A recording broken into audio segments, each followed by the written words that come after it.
Bir inson kulib yurishi mumkin, lekin uning ichida bo'shliq bor. Yana biri sog'lom tanaga ega, ammo fikrlari tartibsiz. Boshqasi esa aqlli, lekin qalbi xotirjam emas. Demak, insonni faqat bitta jihat bilan tushuntirib bo'lmaydi. Ilm-fan insonni asosiy 4 ta unsur orqali tushuntiradi. Ruh, qalb, aql va tana. Assalomu alaykum. Bugun biz mana shu mavzuda gaplashib o'tamiz. Inson tizim sifatida qaralganda ruh, qalb, aql tanadan tashkil topadi. Endi e'tibor beradigan bo'lsangiz, ruh qalbni o'ziga bo'ysundiradi, qalb aqlni o'ziga bo'ysundiradi, aql tanani o'ziga bo'ysundiradi. Tana aqlga bo'ysunadi, aql qalbga bo'ysunadi, qalb ruhga bo'ysunadi, ruh egasiga bo'ysunadi. Qalb insonning asosiy boshqaruv markazi hisoblanadi. Chunki qalb buzilsa, aql noto'g'ri qaror chiqaradi, qalb og'risa, tana ham zaiflashadi, qalb tinch bo'lmasa, ruh ham xotirjam bo'lmaydi. Shuning uchun ruh hech qachon bitta narsaki, ruhiy ta'limot bilan ishlashlik, ruh bilan ishlashlik bu bizga emas. Qaysidir ma'noda ko'pchilik kimlardir men ruhshunosman yoki ruh bilan ishlayapmiz, ruhni xotirjam qilamiz, boshqa qilamiz. Yo'q, bunaqangi narsalar bizga emas. To'g'ri, insonning umumiy markazi sifatida qalb olinadi, lekin ruh illo hech qachon bandaga bo'ysunmaydi. Shuning uchun aytilganki, sizdan ruh haqida so'rashadi. Aytingki, ruh Robbimning huzuridadir, Robbimning ishidir, u haqida bizga juda kam ilm berilgan degan mazmunda bir ulug' kitoblarda keladi. Shuning uchun qadrdonlar, qaysidir ma'noda mana shu narsalarga e'tiboringizni qaratib qo'yasiz. Xo'p, biz bu 4 ta asosiy unsurni, asosiy ozuqalarini bermaydigan bo'lsak, qaysidir ma'noda har biri zaiflashadi va umumiy nazoratlar qo'ldan chiqib boshlaydi. Ya'ni ularning qo'lidan nazoratlar chiqib boshlaydi.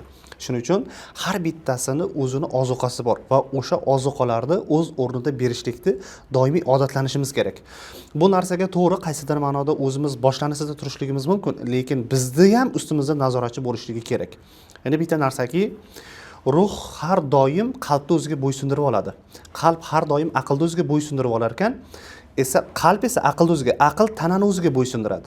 Mana shu joyda biz yuqorida ham gaplashib o'tdik bu masalani. Tana aqlga bo'ysunishi uchun aql uni boshqara olishligi kerak.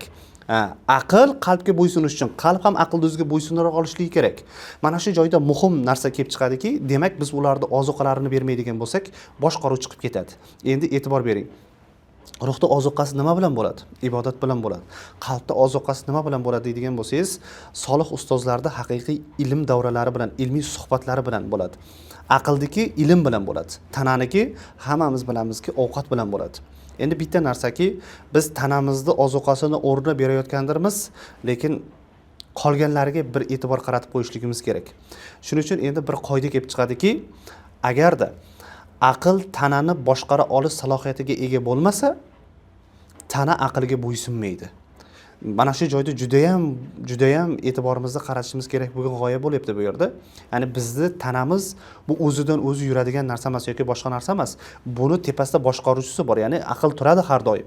Ya'ni misol keltirsak bo'ladiki, uyda erkaklar kimni boshqaradi? Ayollarni boshqarish kerak-da, ayolini boshqaradi. Erkak kishi ayol kishini boshqara olish salohiyatiga ega bo'lmasa, ayol kishi erkak kishiga bo'ysunmaydi. Va u qaysidir ma'noda tashqariga bilganini qilishligi mumkin-da. Shuning uchun erkaklarimiz ayollarimizga boshqaruvchi qilib yuborilgan.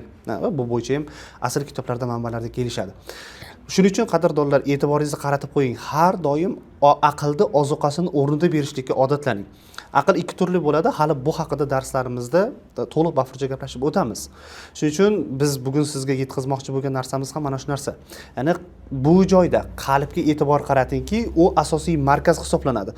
Agar o'sha joyda funksiya buziladigan bo'lsa, qolgan hamma funksiya buzilib ketaveradi. Mana shu narsaga e'tibor bering. Endi bitta narsaki, bizni ta'sir doiramizda bo'lgan har qanaqangi insonlarga biz ularni qalbiga bevosita ta'sirimizni o'tkazamiz. Shuning uchun Mavlono Jaloliddin Rumiy hazratlarida keladiki, qalbdan qalbga ko'rinmas yo'l bor deydi. Ya'ni siz farzand tarbiyalayapsizmi? Chunki u sizda ta'sir doirangizda, unga siz bevosita ta'sir o'tkazasiz. Ya'ni qaysi ma'noda o'zingizning gap so'zingiz bilan, xatti-harakatingiz bilan, mimikangiz bilan, emotsiyangiz bilan, mana shu narsalar bilan bolaga bevosita ta'sir o'tkazasiz va o'sha narsani keyin farzandingiz yillar davomida o'sha narsani chiqarib beradi. Nimani joylagan bo'lsangiz, o'sha narsa chiqib keladi. Shuning uchun aytilinadi, farzand ota-onani yashirgan siri. Ya'ni siz unga nima ekadigan bo'lsangiz, nimani joylagan bo'lsangiz, o'sha narsa chiqib kelaveradi. Bitta narsaki, siz qachonki o'zingizda o'sha narsalarni topib, o'sha narsalarni to'g'rilamaganligingizcha bolada to'g'rilanmaydi. Holat o'zgarmaydi. Bir xil bo'lib turaveradi. Qancha joyga olib bormang, qancha joyda o'qitmang, bu narsalarda foydasi yo'q. Chunki siz joylagansiz. Bu bo'yicha juda ham ko'p manbalarda keladi. Juda ko'p kitoblarda o'qigansiz. Eng qiziq joyi, bu narsalarni juda yaxshi bilasiz. Lekin bor, siz har doim biz urg'uni kattalar kimga qaratamiz? O'zimizni kuchimiz yetadiganlarga qaratamiz. Chunki bitta narsada ochiqni aytadigan bo'lsak, o'zimizni kuchimiz yetmaydi. Kimga yetadi? Bolaga yetadi. Bir chapa tursangiz o'tiradi yoki bo'lmasa bitta o'qituvchiga olib borib pulini to'lab qo'yganligingizdan keyin mana bunaqa qil desangiz, ko'z bo'yamachilik bo'lsa ham ular qilib berish kerak. Agar qilib bermasa kim aybdor? Ular aybdor. Yana u joydan olamizda boshqa joyga olib boramiz. Yo'q, bu narsalar yechim bo'la olmaydi. Bu Tohir Malikda ham keladi, odamiylik mulkini kimdir o'qigan bo'lsa. U shunday bir ko'zgu misol bola ota-onani aytganini emas, qilganini qiladi deydi. Yoki bo'lmasa O'tkir Hoshimovning asarlarini juda ko'p sevib o'qiymiz. Ustozi ham keladi har doim. Uyda shunday bir oyna borki, u oynaga qaraganingda har doim o'zingni ko'rasan. Mana shu mazmundagi gaplar keladi. Yoki bo'lmasam har qanaqangi ustozga borgan paytingizda ham mana shu narsani sizga talqin qiladi. Shuning uchun qadrli ota-onalar, mana shu narsaga alohida e'tiboringizni qaratib qo'ying. Siz qachonki o'zingizdagi holatni, farzandingizda nimani ko'ryapsiz, nimalarni kuzatyapsiz, qaysi bir holatlari yoqmayapti. Mana shu joyda siz e'tibor bering. Mana shu narsa sizda borki, bola o'sha narsani chiqarib beryapti. Chunki siz o'sha narsani u sizdan oladi, boshqa hech qayerdan olmaydi. Hamma narsa o'sha joydan kelib chiqadi. O'sha narsalar joylanadi va keyin u narsalar sizga ko'rsatiladi bu. Bu oyna sifatida, bu holatda o'zingizni to'g'rilaydigan holat bu.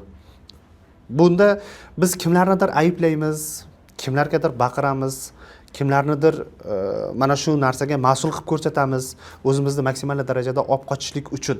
Vaholanki bu narsalar o'zini oqlamaydi. Shuning uchun siz agarda farzandingizni umumiy bu qanaqa holatda ko'ryapsiz, qaysi vaziyatda ko'ryapsiz, nima bir yoqimsiz holatlar uchrayotgan bo'lsa, buni barchasi o'zimizdandir. O'sha narsani o'zimizda topib, o'zimiz shu narsalarni to'g'rilamaganligimizcha bolalarda bu narsalar o'zgarmaydi. Ya'ni siz olib kelishligingiz mumkin, bola mamlaqa bo'lsin, unaqa bo'lsin, u yoq bo'lsin, bu yoq bo'lsin degan narsalarni aytishingiz mumkin. Lekin agarda biz xo'p qancha ishlaganligimiz bilan, lekin siz holatingizni o'zgartirmas ekansiz, chunki o'sha gap qalbdan qalbga ko'rinmas yo'l bo'ladi. Baribir o'sha narsa o'zi bu bolaga ta'sir qilib turaveradi. Qachonki siz bekitasiz, keraksiz narsasini olib tashlaysiz, kerakli narsalarni joylaysiz, o'shandagina farzandingizda aynan siz kutgan, siz xohlagan bir holatlar kelib chiqishni sekin-sekin boshlaydi. Bu holatni juda ko'p kurslarda o'qib chiqqan ota-onalar bu narsani juda ko'p e'tirof etishgan, juda ko'p ta'kidlashgan. Shuning uchun sizlar ham mana shu narsalarga e'tibor berib qo'yishligingizni iltimos qilamiz. Kimlarda qanday savollar bo'ladigan bo'lsa, takliflar bo'ladigan bo'lsa, izohlar qismida qoldirsangiz javob berib o'tamiz. Hammaga rahmat. Bugungi darsimiz mana shu joygacha edi.